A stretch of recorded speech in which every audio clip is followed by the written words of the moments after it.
Everyone, welcome to today's episode of the HoopsLink podcast. I am your host, Daniel Carlin. With me, a really special guest. It's our first women's coach on the podcast, and I couldn't think of a better guest to have on, someone that holds a very special place in our family's heart. My wife's college coach has had a bunch of success, a bunch of knowledge, and we're excited to hear from her. Coach Kirsten Moore, welcome to the show. Thank you. Great to be here. Awesome. So obviously, I played at Westmont. My wife played at Westmont. You've been coaching at Westmont for a long time, and so we got a lot of connections there, and we love it, and we know how special of a place it is. I think that everyone that's in the basketball space, especially in Southern California, they know Westmont has had a lot of success. Obviously, the NIA level, multiple national championships, at the top of the GSAC year in, year out. And so I think when it comes to those culture pieces and like bringing girls in, they're going to fill that role. I think one of the questions I always have for coaches is like, how do you know when you've come across a Westmont warrior? And then when they get to campus, what are the things you're doing to kind of build and foster that culture and that community? And then how do they grow while they're there? So maybe we first want to talk at that identifying piece. When, you're just out there, you're searching for players, you come across someone, what are the things where you go, yep, like that's a warrior? Yeah, that's a great question. Obviously, it's multifaceted. The things that we're looking for, it's actually a pretty unique player that we need to find at Westmont to have someone who can handle the academic rigor, the level of expectation, just discipline-wise, with what we're doing athletically. My background is from Division I. I played at the University of Oregon. I coached at the at University of Oregon, and then coached at Cal Berkeley for 4 years before I came to Westmont. And so that was kind of what I knew was not just Division I basketball, but top-level Division I basketball at some of those schools. And yet I was intrigued at what that could look like at a small college. I didn't know a lot at the time about the NAI, and now we're NCAA Division II, but I hadn't really been exposed to that. But I kind of came in and I had what I had, but we didn't have a lot of scholarship money at the time. Yet one thing I noticed when I came of my players was actually a super refreshing passion for the game. They were playing because they loved it and they wanted to play. None of them were on full scholarships. And so it was like they were playing just because they loved the game. And I'm not saying that my players at the Division I level didn't love the game, but at the same time, they're playing more because they have to at that point. Yeah. And because it's a way that they're getting a free education, or that they've always had this expectation and pressure from other people.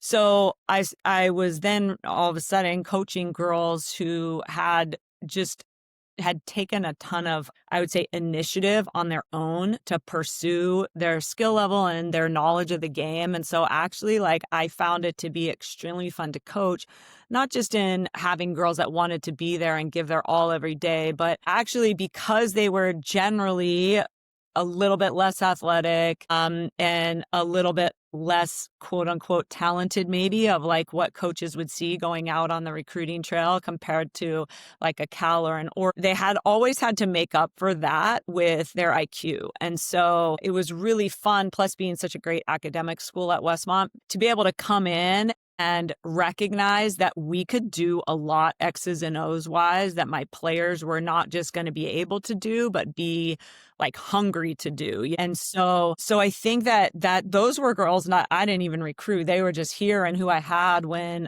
I took the job. But that really kind of shaped my kind of image for who could be successful at Westmont. And certainly just having high IQ players, not just to be able to be successful in the classroom, but people that really loved to just think the game of basketball. I really think that what we do with scouting reports and our game planning and things like that is a major advantage over our competition. And so having players that can handle that is necessary. And then, of course, I had to kind of think about, all right, as I take over this new program and I want to build it up to a place where we could potentially win a conference championship. And then if we can do that, can we put ourselves on the national scene, have a chance to win games at a national tournament, go to the Final Four? And one day I really believed that we could win a national championship. And so it was definitely a process building that culture and building,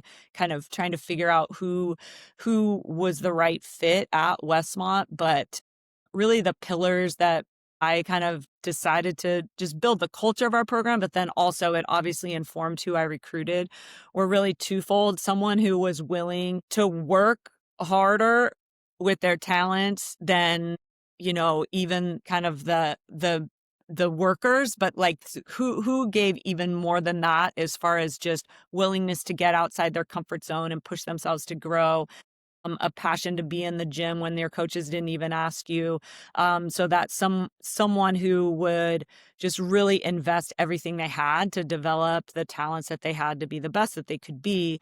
But then the second part that has really been a non-negotiable in my program that I think has made us really special and really different than what you see, especially in Division World, everything that's changed and gone on with college athletics in the last, few years. But that other piece that I really look for is someone who will actually sacrifice their own agenda for the good of the team. And that is rare to find. Everybody right now is just, it's totally culturally acceptable to just go get yours, whatever that is and whatever that looks like. And then you get there and you're trying to like level up and get more. So you're still about your own stats and your own playing time and your own. And so when we look for players, we're actually looking for players that make people around them better, that enjoy making people around them better, or have an aptitude to learn how to do that, even if they haven't been in an environment like that, that they have a desire and a vision to be about something that's bigger than themselves. And ultimately, as I look at our championship teams and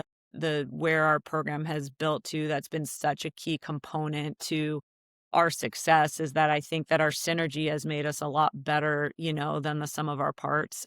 So that's been a really special thing to be a part of, and hopefully giving them a vision for living lives of service and lives of giving and making people around them better. And so those have really been the key things as I'm even out on the recruiting road watching, I am looking for like who is giving the most touches to their teammates, coming up when a teammate is struggling and giving encouragement. Who is like, even when their shot's off, finding other ways to contribute to the team versus just getting so frustrated in their own play that they're so internally focused, they no longer become helpful to their teammates. People, how are they acting when they're on the bench, whether they're in foul trouble or whether they're in a role on their team where they might not even play as much? Because a lot of times you have players that, they're all-stars and they're the best player at their high school, but now all of a sudden they go to this, EYBL team and they might be mostly on the bench, but how are they handling that? Are they still adding value? Are they giving great energy? I look at a lot of intangible and body language things that I think a lot of times coaches maybe don't put as much importance on as I do. Yeah, that's awesome. I think that I had a few follow-up questions in there that you started answering as we went through. I know for me, and you mentioned kind of the changes that are taking place with college basketball. After graduating Westmont, I had the chance to play professionally, just sitting in a locker room where like people had contracts and there was salaries, and that seemed to just be like the biggest thing all of a sudden. It wasn't necessarily always about the team. It was about this guy got this much money, or this is a contract year, so I need these numbers to get that. And there was a part of where I would talk to people like, man, like I miss like Westmont, like just like being able to play and like just playing for our group, and that was it. Like Mhm. there's a lot of cool stuff about it, but I was like, I'm not really into this side of the game. With I think college basketball, it feels like at least the D1 level transitioning more to kind of a professional sports model. Yeah, Um, 100%. It's pro the sports. uh, yeah, the obviously kind of there's I guess a ripple effect, and so whether it's D2, whether it's for the schools or the NIAs that still exist, um, do you find is that when you're like getting D2 players, is it a question mark you have to have when you're recruiting? Like, is this girl trying to use us as a springboard for something else, or do you guys are you using the transfer portal a lot to bring players in? And if you do, Are there certain things you want to know about, like why you're in the portal? Why didn't things work out at your old school? As you're trying to navigate, like you said, kind of, I mean, working culturally opposite from where the game is right now. How do you find some of those nuances that exist and keep bringing the right people in? Yeah, I mean, I think that my biggest passion in coaching is to develop young women and to help them grow to be their best as complete people. That's my passion, and so I'm never been more grateful to not be coaching Division 1, to be honest. I'm not saying that that wasn't a good experience or that it couldn't be again at some point, but I've turned down a lot of those offers to stay where I'm at because the amount I see my young women grow over a 4-year period of time at Westmont is just mind-blowing, and it's so rewarding to be a part of that, and it's really my why and why I coach. And so, like, even in the recruiting process right now, I've said so many times, I feel like what you have to the opportunity to be a part of is what the purity of college athletics was supposed to be about before it became really professional sports, and that is that laboratory for learning life lessons, that is like being a part of something where you're trying to accomplish something special, and that is trying to learn how to have some grit for life, which means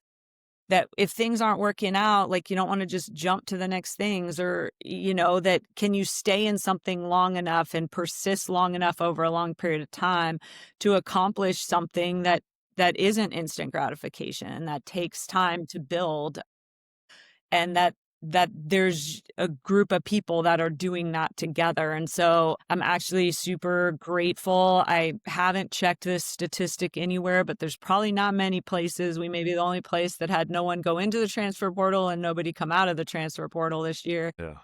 We have 12 players. All 12 of our players are returning that didn't graduate. 2 girls graduate, and, brought in freshmen. And that's not to say I do have a couple of transfers on the team. One of them was an international that came here playing Division 1 and just wasn't a great fit for her. So she was looking for a place where she could continue to develop her skills so that she could go back and continue to play professionally over in Europe. And then, the other one we recruited very heavily out of high school and kind of was down to us and a couple Division 1s, and she ended up choosing one of the Division 1s just because, and I think that happens a lot with girls that we recruit. If we want the opportunity to win a Division 2 national championship, we have to recruit that level of player that could play at a small Division 1 school, or they could choose something different to be a part of our program. But I think for a lot of young women, it's hard to give up that dream they've always had of playing D1.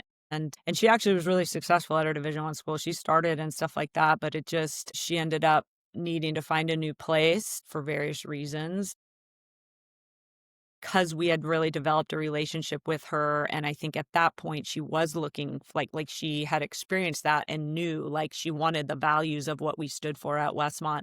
We took her, and we have had some key transfers over the years, but they've been, you know, very selective. That's not where we're doing most of our recruiting. But a ton of D2s are recruiting almost entirely out of the portal. So just a different model that I've tried. And that just is based on, like, the passion of why I coach and what I hope to do over a longer period of time. Yeah, no, that's awesome. I mean, that's great. I mean, as a high school coach, you've known on the boys' side. Anytime I get a college coach, it's like, yeah, they're like, we still want high school kids. Well, thank you. Yes, exactly. So when you get them on here, so we talked about kind of the recruitment process, looking for some of those intangibles, the body language, how they act with their teammates. Once you get there, and as you're building towards, so you have a group that's talented, you think, maybe this is a national championship team. I know you guys are big on themes. I remember a few from my time there. I got a shirt with "Fierce" on it from one of the national championship years. Yeah. How are you kind of cultivating, your championship culture, mindset, mentality over the course of the year? I know you said you just got back from doing your team retreat, and before we jumped on, you said it's maybe the most important weekend of our entire year. So, from that first day on campus all the way through to, hopefully championships at the end, what does that process look like for building up the team? Yeah, well, I mean, Like I said, I talked about like we have two pillars in our program that really are universal. They've run throughout, they've been things that I've emphasized that are just like the warrior way, and that's sacrifice for teammates and just an uncommon work ethic. And those have stayed consistent, but I do think that every team every year is unique, right? Like you've got a few new players that have come in, a few players that have gone out. You've got girls that have grown and learned from the year before. And so I've found I kind of started experimenting with this in my very first year. Was a concept I actually learned about from a friend of mine that coached Division I soccer.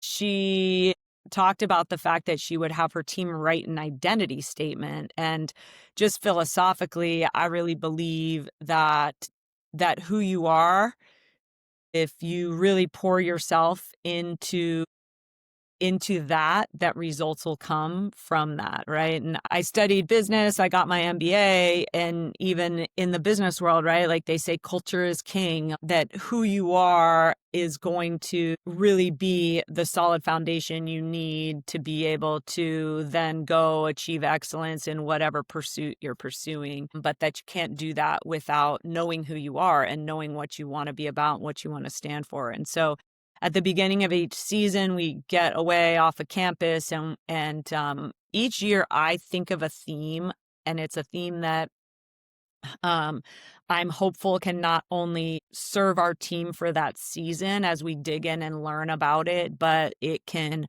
also, its way extends beyond basketball, whatever that theme is, and in hopes that when girls graduate, they have 4 years of knowledge about really important aspects of their life that they carry with them in their foundation as they go off into their workplaces and their families, and hopefully having a positive impact on the world. I will usually will do kind of Bible studies and discussions around whatever our theme is and how that, but then the team, without the coaches there, they actually go through a process where they write an identity statement. Some years, it's been really focused on serving. Other years, it's been really focused on, how do we find a way to uphold a championship culture? Whatever they really feel passionate about. And they go through a process where every person has to contribute.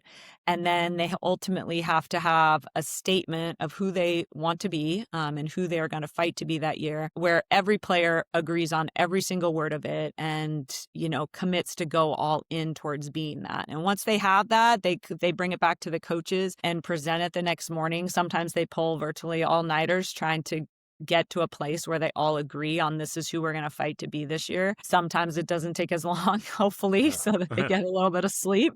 But then they present it to the coaches, and we really challenge them on every word and the concept and why are you saying this, and what does that look like when we've lost 2 games in a row or this happens, or what does that look like when one of your teammates makes a bad choice and doesn't live up to this, what are you going to do about that? And so we really kind of have them really have to dig into saying like, no, this is who we want to be, and this is how we're going to live that out. And then most teams like go on retreats and they set goals. We want to win a national championship. We want to win the conference. But every team in the country's saying that they want to Yeah. win the championship, right?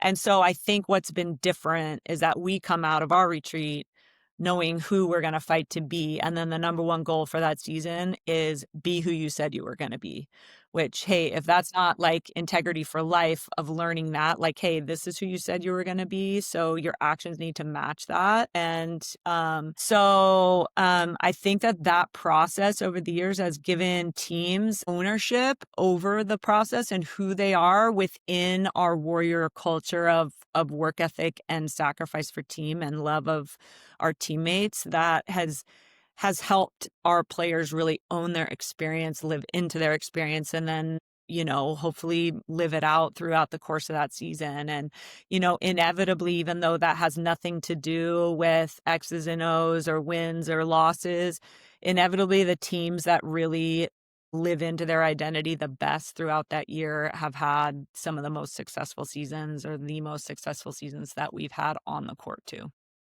Yeah, that's awesome. I think that idea of just kind of focusing on the processes as opposed to the result. I think that my senior year, we had a kind of similar situation where usually we had done goals and we did a similar thing. We all got together and we said, hey, we're gonna do this, we're gonna do these our goals, and yeah, of course we want to win a national championship. We kind of presented them to the coaches, and most years they'd be like, all right, cool, sweet, let's move that, and then we put up, hey, we want to try to win a national championship, and we're all kind of just getting ready for the coaches to say, yep, great, cool, awesome, let's move on.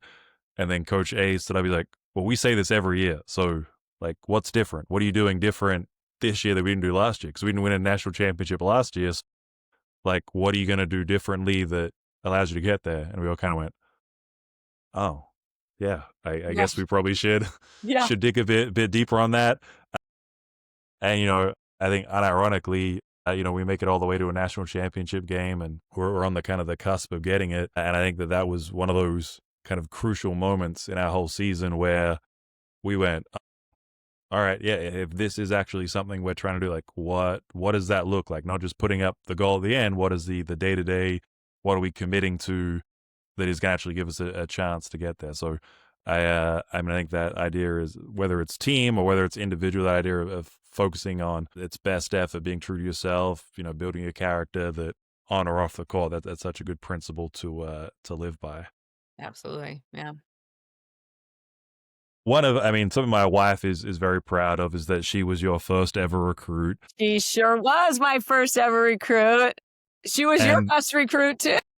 yeah, she was my plug-in. I have her and Robin Ely to thank for being a Westmont Warrior. Her kind of big story of how she was trying to get the interest of coaches was, she was like, well, I'm going to put all my letters into a hot pink envelope, and that's how I'm going to send it out and get coaches to pick it out. I guess my question is, I don't even know if you guys are still getting mail, if that's a thing, if a hot pink envelope is still going to catch your attention. But as far as when you think about your roster, and we don't necessarily have to go through every single player, but how are they getting in front of you to where, like, now it's like, okay, this girl's on my radar? Is it that you get an email and there's film? Is it through personal contacts? It's, hey, you really need to look at this girl. Is it, I've been around campus when you're running your elite camps. Is it pulling from there? If we could maybe try to percentage it out, try to give ourselves like a little pie chart of, like, where do I pull these girls from? Like, how do they get in front of me? What does that look like for your team? Yeah. Obviously, there's a variety of ways. You've got the one-off story of, how we got our first National Player of the Year, who helped us win our first national championship. And we had been recruiting her teammate, and she, she had signed Division I, but then the NCAA had some rules at the time based on her international experience. Even though she never signed a contract, she wasn't a pro because she turned down the money because she always just wanted to play in the States. Like, she ends up getting told she's going to have to sit out a whole bunch of games if she goes to NCAA, decides, well, I still want to go to the States to get education. And so starts looking, because we'd recruited her teammate. Now all of a sudden we get, in with her. Now we obviously still had to present something compelling to get her, but you have some, whether you call it coincidence, whether you call it, that, God had a hand in bringing people to us in a unique way. There's certainly stories like that. But I would say the majority of people are, I've been in this profession for a long time, and, we have club coaches that we really trust and know in different parts of the country. Most for us are the West Coast, just because, proximity. We've had a ton of girls from the Northwest, and then Arizona, Colorado, kind of, and obviously California. But certainly we've had a few from other states and the East Coast and some places, but we really spend most of our time going to club tournaments on the West Coast, or the national tournaments, that are in July, where we can see them in person. I would say that this is probably, there's going to be all these people making all this money off of these high school kids that are going to not, they're going to wish not like me very much Yeah. for saying this, but I don't even read emails I get from scouting services. Like, I just can't. I can't keep up with them. I get way too many. We're a small staff of 2 people, and I'm also an associate athletic director. And so that's just, especially for small schools, I would say something like, now personalized emails I'll read all of, and, my assistant I'll usually forward to my assistant who will respond as she's our recruiting coordinator because I still do get a lot of those. But that's a lot better, situation than trying to pay somebody to send out, mass emails, but you're getting, 5 of them from them. And then seeing them in person is really important for me. So being on a club team that does play in the bigger West Coast tournaments, I would say is where we probably have the best chance of seeing you. It's very hard for us to get to individual high school games with a 2-person staff. But something new, and you asked about this, and a lot more schools are doing this now, is that we do run prospect camps. We've only done it for the last 2 years, but that has been really, really great way because I feel like I can learn a lot more about a player when they come on campus, even if it's in a 4-hour on-court window, because we can work with them. They can get to know our players. We do a lot of talking about our culture so they can really figure out if they're a fit for and interested in what we're about. We try to get as many of our players at those camps as possible so they can get a real feel for it. And so that's something like if you're not playing kind of on that club circuit where we can see you play consistently, or even if you are, but I've got a list of 100 girls that have emailed me for one tournament and I'm one person, I'm not going to get to everybody, it just is impossible. So we really are now trying to push as many people as we can to come to the prospect camp. And, it's a half day with us. So it's not, this super huge commitment, but we actually, I think it's a really efficient way for us to be able to get to know a prospect that's interested in us. So, Yeah, is there, because I think prospect camps, I get questions a lot like, is it worth going to? And it's when I talk to coaches personally and they say, no, we really value this. I've also talked to some other coaches who said, honestly, this is a fundraiser for us. And I've got a couple of schools that they, like, I get emails from every year, and they're like over in Florida. I'm like, I don't know why you're emailing me about sending someone to Miami for a camp. yeah, Like, yeah, I'm not putting anyone on a flight. Is there, I mean, if you're a high school kid looking at, is it something where maybe smaller schools, it's more beneficial? Like, is it yeah, just for sure, based on for sure. like I this? think if you're looking at like D2, NAI, D3 level camps are great. I think if you're not getting contacted by the D1 schools, definitely are not.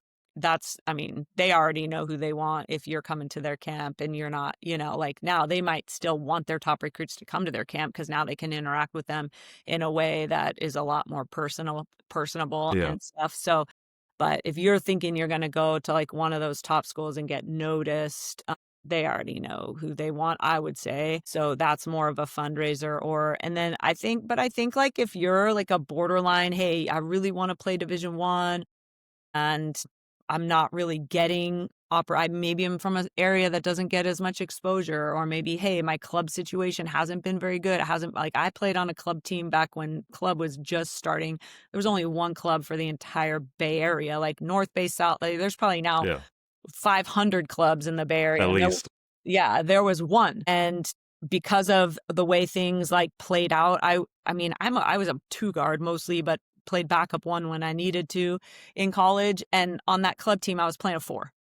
So coaches that came and watched me, it was like, Taylor, they just marked me off their list, So, but I felt like if I could just have a shot to get seen doing what I do well, that I could help a team, And so I do think that, like, if you're looking at the mid-major D1 level and feel like, your club situation hasn't put you in a position to be, kind of have your best foot forward, so to speak, that the prospect camps can be helpful for sure.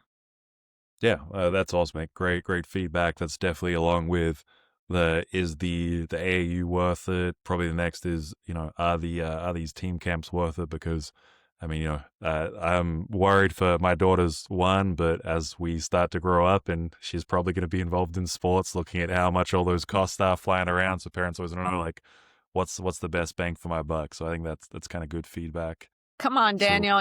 She's already signed at Westmont. So that's when she was where born, that was like a done deal, letter of we intent on the way. Yeah, we are grooming her. So that's if I have to, skip all those AAU payments and I'll just send her up to the team camps, Exactly, you don't then have to just keep sending uh, just send her to prospect camps, we'll give her the next drills to work on for the next year. No, it's yeah, that's she's gonna be a beast, though, with her parents, that's for sure, and watch she's that's gonna end up playing some other sport, which is fine too. My daughter, I've been like, if she's gonna play basketball, it needs to be totally on her because as a coach, I think that there's just if it doesn't come from them, there's just such added pressure and expectation. Everyone her whole life, your daughter's going to get asked, like, oh, do you play basketball? Do you play basketball? My daughter for a while, she go, no, I play soccer, you know?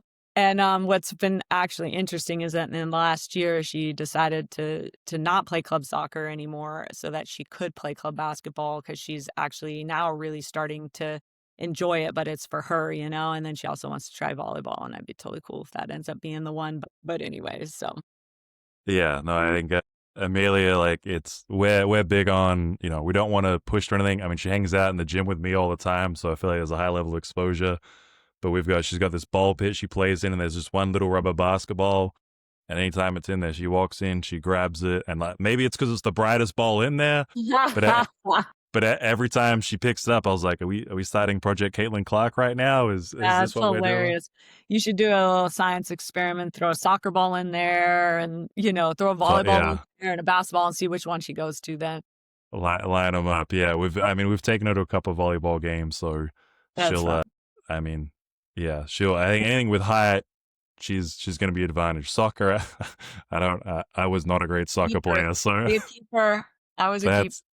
that's that's true. So I mean, you've won two national championships, multiple conference championships. Had a lot of teams that are really good too. I mean, you've talked about kind of your identity statements and, kind of the more you buy into that process of being who you are, allowing you to kind of achieve some of those bigger goals. Is there, in your opinion, like, is there any like specific things that takes a team from good to great? Kind of, whether it's sitting in that top four of the conference to actually being the one that wins the championship, or making it to the tournament is obviously a huge feat for any school, but then actually going on to win it. What are some of those things that of the teams you've had that have, whether they've reached the final, they've won it, like what makes those teams greater than just the other teams that are good? Yeah, I mean, it's actually interesting because the 2 years we won the national championship were the 2, and I'm thinking about another year we went to the national championship game, lost in the championship game, but made the final, and another year we went to the Final Four. I'm thinking about those 4 years. Well, and the year of COVID, we finished the season ranked number 1 in the country, so I guess we've done that 3 times, and they are the most adversity years we ever had. And so I've thought about that as like, where is that correlation?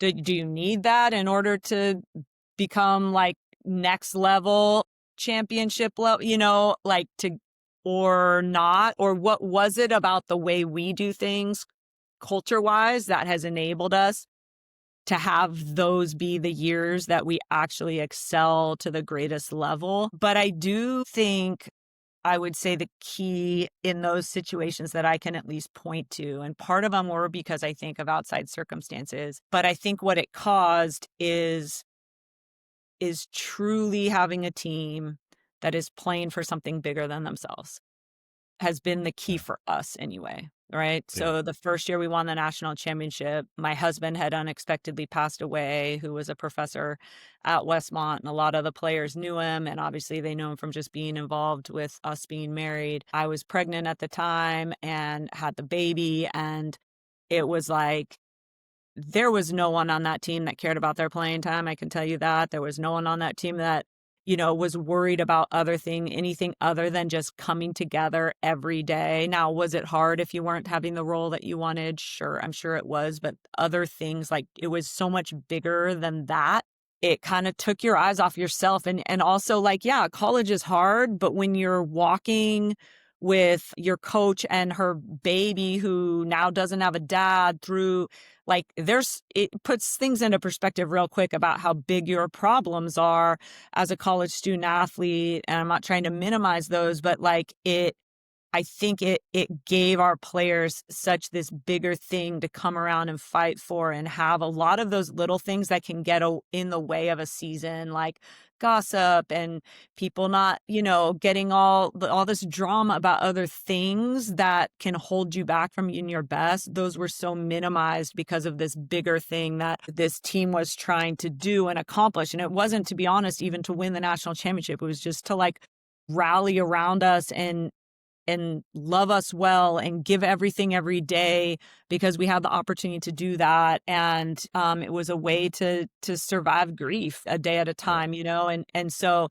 we had that season. The other year we won the national championship, or I should say the year prior to that, when we finished number one in the country, we had lost a player to an ACL, and we had a couple others with some really strange health situations we couldn't figure out. Another player who's really struggling with a parent that had terminal cancer. There was just all these external things going on that year that we were boiled down to 7.5, because one of the 0.5 was having these health things that we couldn't figure out, players, and our average height was 5 of that group. And so now we have 7.5. Sometimes she was able to go, sometimes she wasn't. So 8 players. That average 5, we start out by losing to a Division III team by 20 points, which we'd never lost to them before.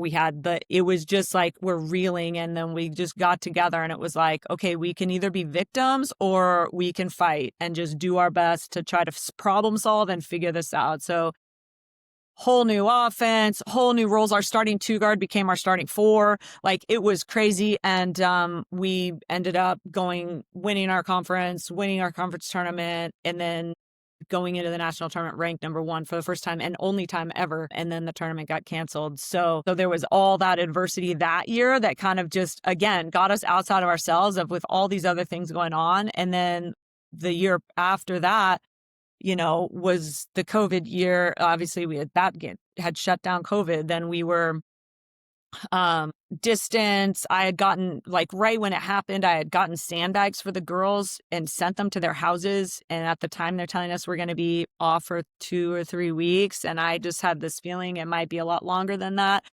But like, we would do workouts on Zoom together with our, weight workouts with sandbags, stay in touch, do anything that we could. But we had no idea if we were going to have a season. And we end up, even when we came back, not knowing, with California had a lot tighter restrictions than most of the NAIA schools in the Midwest that were playing full seasons. We didn't even know if we could get 10 games in to be eligible. But our girls just totally sacrificed. Like, they bubbled. They didn't go hang out with anybody else. We didn't have anybody get COVID the whole year. We got in. We were still 1 game short in the last week. And if we had anybody that ended up testing positive, but girls just sacrificed. And they're like, no circumstance am I hanging out with anybody that could potentially harm the potential of this team. We ended up getting the games in, becoming eligible, going to the NCAA tournament. And then that team, like, just because of all that adversity, they approached things with such a gratitude mindset that instead of pressure, it was just like, yes, we get to play in the national tournament. And it was just like, go for it. And this so again, like, all these external factors, but I think the common denominator was it put us in a position where a lot of the little things that kill a team during a season were so inconsequential to the bigger things that were going on, that it was just about something so much bigger than an individual or an individual's, like, playing time or problems or whatever. And it was like coming alongside, like, how do I love my teammate well through this hardship? And that uncommon love led to uncommon, results, which was winning national championships. It's been remarkable. So, not just ever since that, I think those are something I always tried to instill in my players, but, now what a testimony to what it could truly look like for a team to love your teammate above yourself and to come around something that's bigger than yourself, to try to actually do and become something that you couldn't become if we were just a sum of individual parts. And so I think those are the pieces, at least for us, that have been there in order to have those, like, good to great seasons. Yeah, that's awesome. I think that, like I always talk about the time, that your perspective is your reality, and so obviously those things that you've discussed, provides a big perspective shift where, It's not just as much about me; it's about kind of this team and how can we really come together. And I think that that's ultimately the beauty of team sports.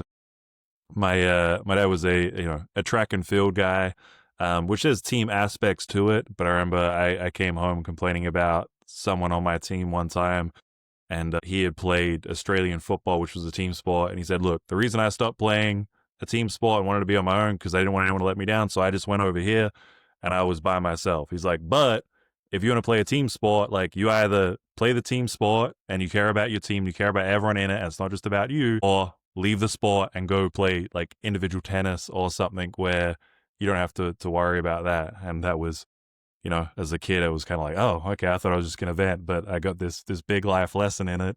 Yeah.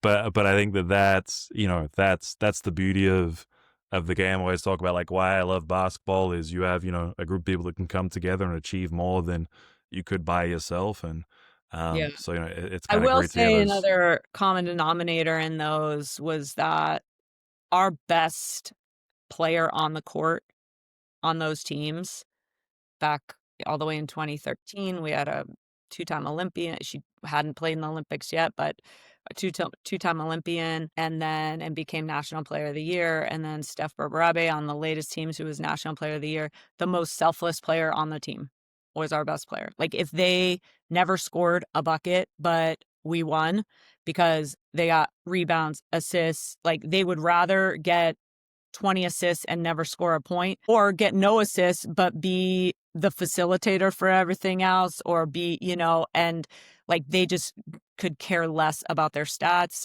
or them getting the credit, and they were in fact uncomfortable when they got the credit. And that's really special when you have those best players that are so selfless. That really transforms a team as well, so I think that's another huge key. Yeah, that's awesome. I think that's probably consistent amongst a bunch of groups that if the best players are the hardest workers, if they're bought in, I mean, they're going to be looked to as the leaders. Maybe sometimes, regardless of if they have the leadership qualities or not, they go, "Oh, that's the best player. What are they doing?" Yeah. And so I think that's a huge piece of it. And so obviously we've talked a lot about, the team success and the players. When we think about, your career, and you've had multiple, National Coach of the Year award. You've had the Pat Summitt Most Courageous Award, the KL Heart of a Coach Award. With that kind of, the career, the accolades, the win for you, you've talked about your why a little bit. What do you think makes a good coach, whether it's for, someone like myself who is coaching and is aspiring to be the best as possible, whether it's for a player that's trying to look at like, who's the best coach for me? What do you think goes into just making a good coach? Well, it definitely would depend on what you qualify as good coach. I mean, a lot of people just care about the wins, care about the championships, and think that that alone probably has some different qualities that make a good coach. And obviously we've been able to do that, but you know, I mean, where my heart's at is developing, people that can go and make a positive impact on the world when they graduate, or even in their time while they're playing for us, that they can have a positive impact for people around them. And that's really like, so to me, it's way more about transforming people than it is, you know, and people will call it's like that dichotomy between your either transactional as a coach or you're transformational. I mean, for sure, transformation is at the heart, I believe, of a truly good coach Yeah. that is coaching people and not just coaching a sport. And I take that really seriously. Like John Wooden said, that coaching is a sacred trust. And I truly believe that we've got, young women for me and young men, that are coming into college, I think looking and needing more and more guidance and mentorship, to be able to navigate life and the challenge that they have coming at them. And so I think that first and foremost, it's just the heart and the why behind trying to do that. But I also think like that there's, some things I think that have helped me be successful is obviously my love for people first. Also, it does take just a relentless work ethic, to put in the hours watching film or developing game plans or and just constant problem solving mentality. And I think also wanting to continue to grow and a humility in that of saying, like, yeah, I've done these, things and helped some young women do some really special things and cut down some nets and win rings and all of that, but I'm still learning and need to keep learning and need to keep adapting because every team is new, and I'm, picking my assistant's brain of, what do you think we need? What are some new drills that could help them get it better, And so I think just constantly having a growth mindset as a coach, regardless of whether, you know, you've won a lot or you're still trying to figure out how to help your players do that. I just think that's like really important. Yeah, that's awesome. I think that idea of transational versus transactional is a huge piece. So as we wrap up, a couple of quick questions. We're looking to schedule actually an old assistant of yours, Tony Noonan. We're trying to get him in October. Yes. Do you have any questions that you think we should send his way when we get him on? With Tony, I mean, he was assistant coach of the year for D1 this year. That's no Yeah, joke. yeah, he just got promoted to the associate head coach Yeah. at UCLA. So He's he's incredible. obviously doing well. I mean, obviously, I guess I shouldn't say obviously, but he shares the same passion for coaching as far as philosophically, transformational experience with young women versus a transactional experience. But I think something unique about Tony is his positivity. He's just able to stay positive in a lot of different circumstances. Even this year, they go to the Final Four and then half their team goes in the transfer portal. And I'm like, what is going on? And I asked him, it's like, he had an ability to even stay positive through that. Not that he was happy that that happened, but he was like, well, you can kind of only control what you can control. And I think his ability to stay calm in like a lot of pressure situations is hugely helpful, both for as he is able to look and make adjustments within a game and just not get flustered. I just think he has a really amazing presence in a really stressful environment. So I think that'd be a really fun thing to kind of dig into with him a bit. Yeah, that's awesome. We'll definitely get it on the list. And then last one, I do this with all my college coaches, and so I'm obviously excited for this because I know how much I love Westmont. So let's say you've got a recruit, you're trying to get him on campus, or you're bringing him in. You can tell him to go watch the last 5 minutes of the podcast, or hopefully listen to the full thing. But when you're selling Westmont, like what is it that you love about Westmont? I mean, you've talked about obviously with the career you've had and the fact that you've turned down Division I jobs. It's obviously a special place for you to have the tenure you've had. What way makes Westmont so great, and how do you sell it to the girls that are thinking about coming in? Yeah, well, I mean, honestly, I think that Westmont as basketball players, we appreciate triple threat position, but like I really feel like Westmont is the full triple threat experience. When I came to Westmont, I knew that the academics were really going to be elite level and or already were. There's only two Christian colleges ranked in the top tier liberal arts colleges in the whole country, and we were one of them, so in that top echelon.